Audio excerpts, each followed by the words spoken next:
இதோ தற்போதைய லேட்டஸ்ட் கருத்து கணிப்பின்படி ஆட்சியை தீர்மானிக்கும் சக்தியாக விஜய் மாறி வருகிறார்.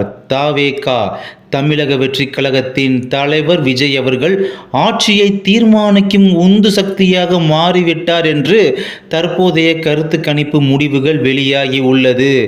அதாவது இதை தெளிவாக ஆராய்ந்து உங்களுக்கு சொல்ல வேண்டுமென்றால் இது என்ன நடக்கப் போகிறது என்று பார்த்தோமெனில், திமுக கட்சியானது 130 முதல் 140 அந்த தொகுதிகளை பிடிக்கும் அளவிற்கு வரும் என்று கருத்து கணிப்பில் கூறப்பட்டாலும், அதற்கு சரிசமமாக பற்றாக்குறையான ஒரு தொகுதிகளுடன், அதாவது 90 முதல் 80, அதாவது 80 முதல் 90 வரையிலான எம்எல்ஏக்களை அந்த அதிமுக தேசிய ஜனநாயக கூட்டணி கட்சிகள் பெற்று ஆட்சியை பிடிக்காத ஒரு சூழ்நிலை ஏற்படும் பொழுது, ஒரு 20 முதல் 25 தொகுதிகளை கைப்பற்றும் ஒரு தவேகா கட்சி கூட்டணி வைத்து கொண்டால், அதிமுகவுடன் கூட்டணி வைத்து கொண்டால், மேலும் சில கட்சிகள் கூட்டணிக்கு எம்எல்ஏக்கள் தாவும் பொழுது, அந்த ஒரு சமயத்தில் பெரும்பான்மை கட்சி பெரும்பான்மையான கூட்டணி பலத்துடன் கூட்டணி ஆட்சியாக பலத்தை அதிமுக பிடிப்பதற்கும்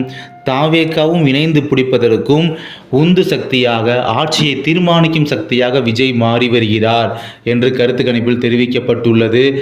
அதன் பேரில் விஜய்க்கு துணை முதல்வர் பதவியோ அல்லது குறிப்பாக நீங்கள் தவேகா ஒரு 2.5 வருஷம் தமிழகத்தை ஆளட்டும், அதிமுக 2.5 வருஷம் ஆளட்டும், மாறி மாறி ஆண்டு கொள்ளலாம் என்ற அந்த ஒரு டீலிங்கை போட்டுக்கொண்டும், இந்த ஒரு டீலிங்கை முடித்து கொண்டும் ஆட்சியை பிடிப்பார் விஜய் அவர்கள்.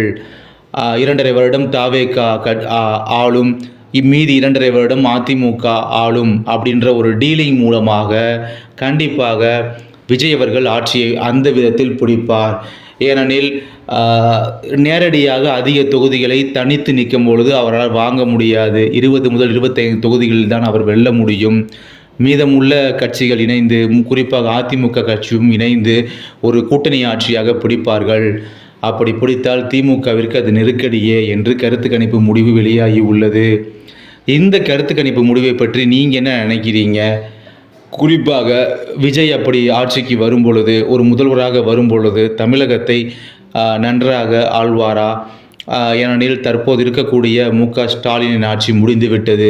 அவரை விட இவரை கம்பேர் பண்ணும்போது விஜய் மாஸ் காட்டுவாரா, இல்லை ஸ்டாலின் அளவுக்கு வர முடியாமல் போய்விடுமா என்பதை தாங்கள் தான் முடிவு செய்ய வேண்டும். மேலும் இதை காலமும் தீர்மானிக்கும். காலம் இப்படி இந்த கருத்து கணிப்பின்படியே காலம் தீர்மானித்தாலும் மக்களின் முடிவு அடுத்து என்னவாக இருக்கும்? அந்த இடத்தை பிடிக்கும் இடத்தை மக்கள் என்ன நினைத்து கொண்டிருக்கிறார்கள் என்பதை மக்களாகிய நீங்கள் தான் கீழே இருக்கக்கூடிய கருத்து கணிப்பு பட்டியலில் உங்களது கருத்துக்களை தெரிவியுங்கள். மேலும் இது போன்ற செய்திகளை தெரிந்து கொள்வதற்கு இந்த சேனலோடு இணைந்தே இருங்கள். நன்றி.